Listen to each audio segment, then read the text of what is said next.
Hello, hello, hello, and welcome back. It's me, Lisa Quait, and I'm going to be chatting to you in this episode about the weight loss jab, which you probably would have heard the interview in my previous episode, where I interviewed a lady who was anonymous, who had been taking the weight loss jab.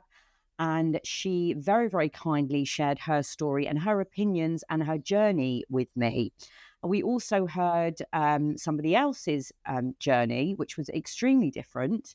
One was a lot more positive and the other was a little bit scary. Let's have a look at the weight loss jab versus healthy eating and exercise.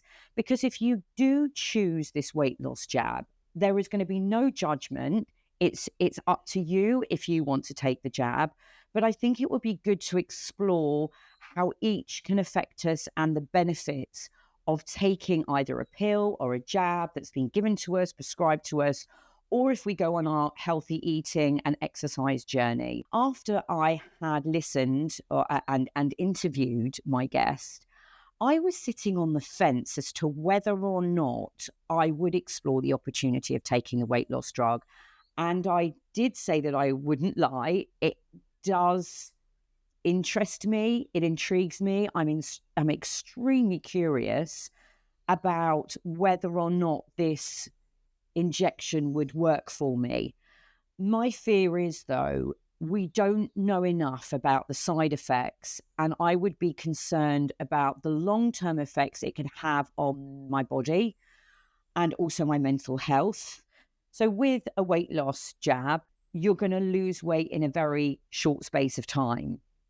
You're going to see that weight drop off, and then you're going to get very excited about it. So that's a really good plus point, right? That's what we all want. We want a quick fix.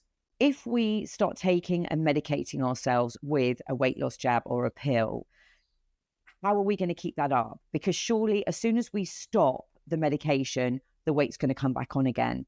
And for me, that would actually affect my mental health. So with diet and exercise, it is a more gradual weight loss. However, you're going to start building muscle. You're going to start reducing your fat. You're going to start eating healthy. And your habits and behaviors should have a longer lasting effect. I appreciate that with diet and exercise, we do stumble and fall. And we have to then pick ourselves back up again because we have those days where we just have no self-control. Then there are the health risks and side effects, which for me, this is probably one of the biggest reasons why it scares me to take a medication. It's going to affect your digestive system. And for me, that's a big one. Going through the menopause, I really suffer with constipation, or I go the other way.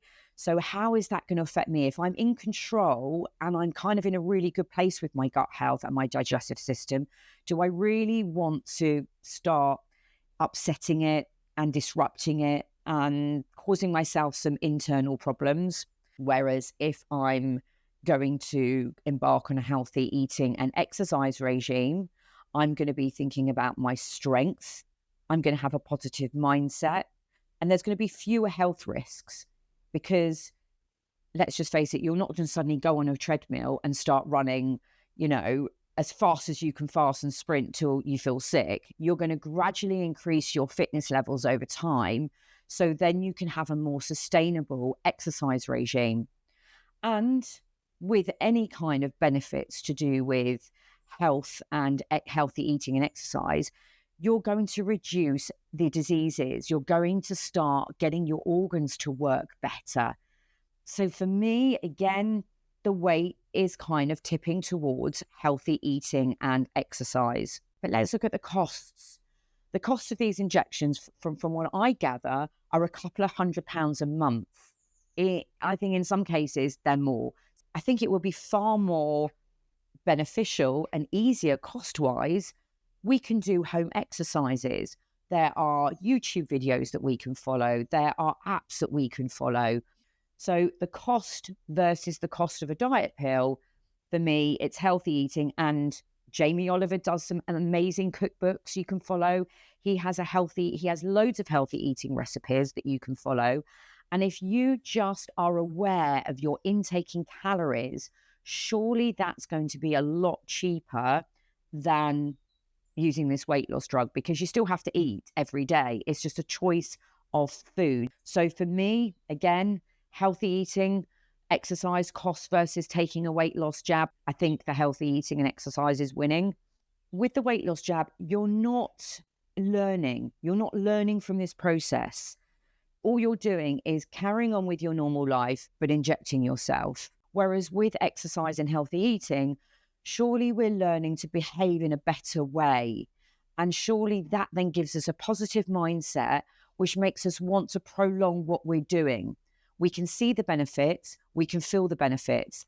Mental health wise, physically, surely you should put the effort in to try and better yourself mentally, physically, health wise. I honestly, now I've gone through this debate with myself, am I still tempted?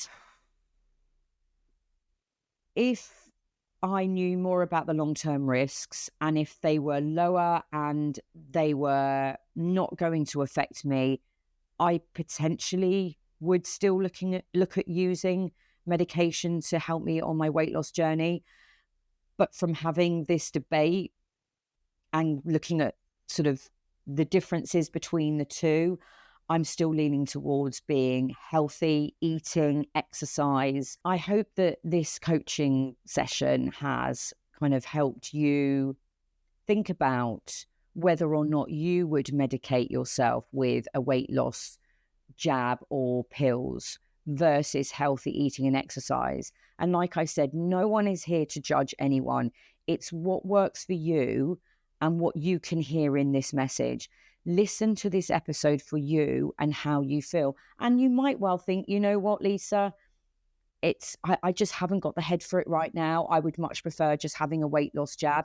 And maybe that's the start of your journey, that you can lose weight quickly. And then you might think, well, okay, I can't sustain this financially anymore.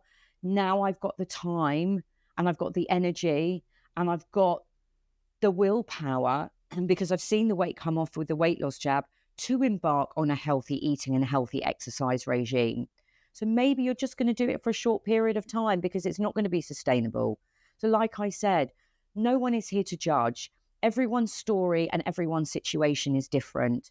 Just have a think about what's going to work for you. Just put a little plan together of your own. And if you would like my help, I would be more than happy to help you guys.